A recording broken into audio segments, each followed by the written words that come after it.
Hi everyone, thank you so much for tuning in today. Today I want to show you how to make this beautiful whipped body butter just using two ingredients. So I started this series some weeks ago and this is the sixth video in the series. It's been really fun making these videos and today I'm starting with Kokum butter.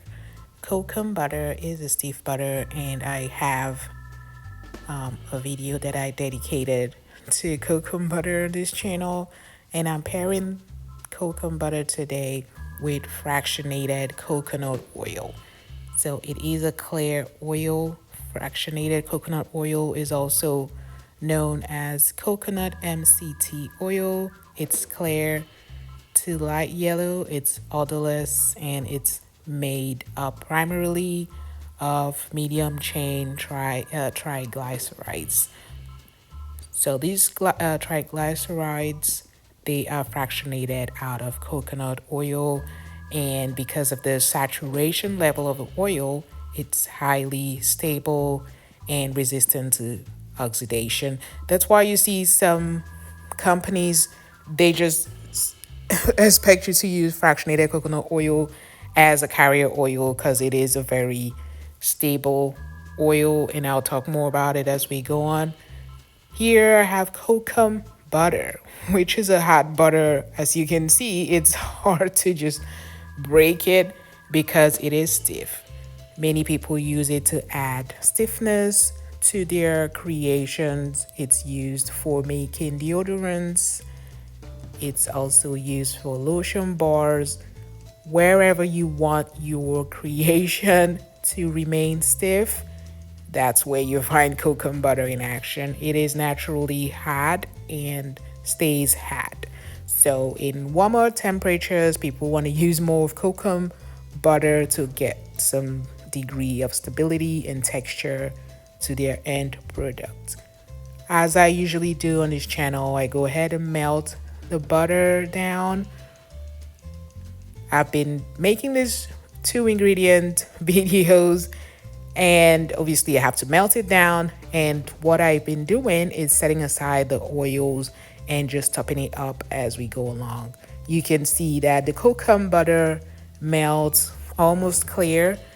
It is clear white to light yellowish, which is almost clear white. And then when you top up with the fractionated coconut oil, it all blends in. So obviously I go ahead to refrigerate it and bring it out and start whipping. So one of the tips I want to give on how to combine these oil and butter is to make sure that when you bring it out of the refrigerator, you don't get like a glass slab because kokum is hot. So if you haven't added the right amount of oil straight off the bat, it would come out and it would be hard, and when you whip it up it would become greasy. So but once you have your refrigerated butter looking like this straight out of the refrigerator, then you know you have done something right. I just love the texture that I got from this combination. You can just see how the butter and oil blend very well together, just like two peas in a pod. I really love this creation, and I know that it would work great for my hair.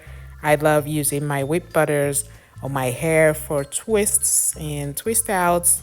I'm definitely going to use this tonight, and I will show you how it came out after a while, because I know most people have this question, oh, did it harden? Will it harden? No, it doesn't harden if you add the right amount of oil.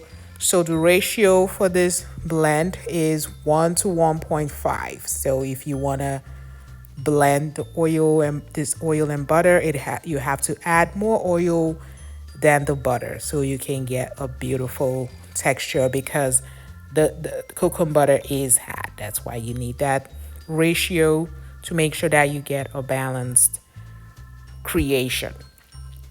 So like I was saying about coconut oil, it's used in several applications because of this natural composition it has.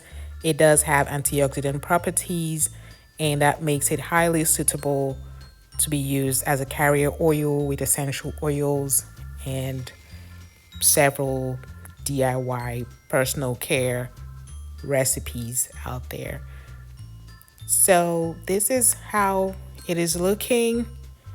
And you can just go ahead and add more oil if you want it to become more soft. But because of it's summertime here and we're dealing with temperatures in the three digits, I'm not complaining, but I definitely want my butter to remain buttery, especially indoors at least. So I'm making sure not to add too much oil. I just like this texture, and that's what I will be going for.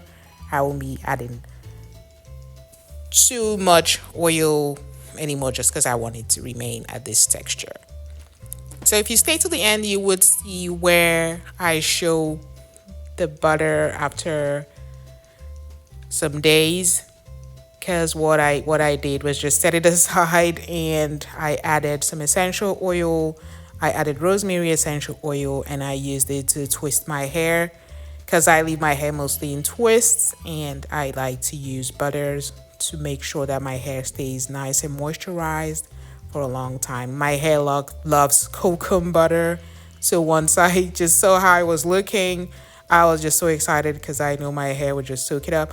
That's already, the jar was full, but then I already used a lot of it. And that's just a beautiful texture I got after some days. It's just, you will love to make this for yourself and for your hair. I hope you enjoy this video. Have a great day, and I'll see you in the next video. Thank you.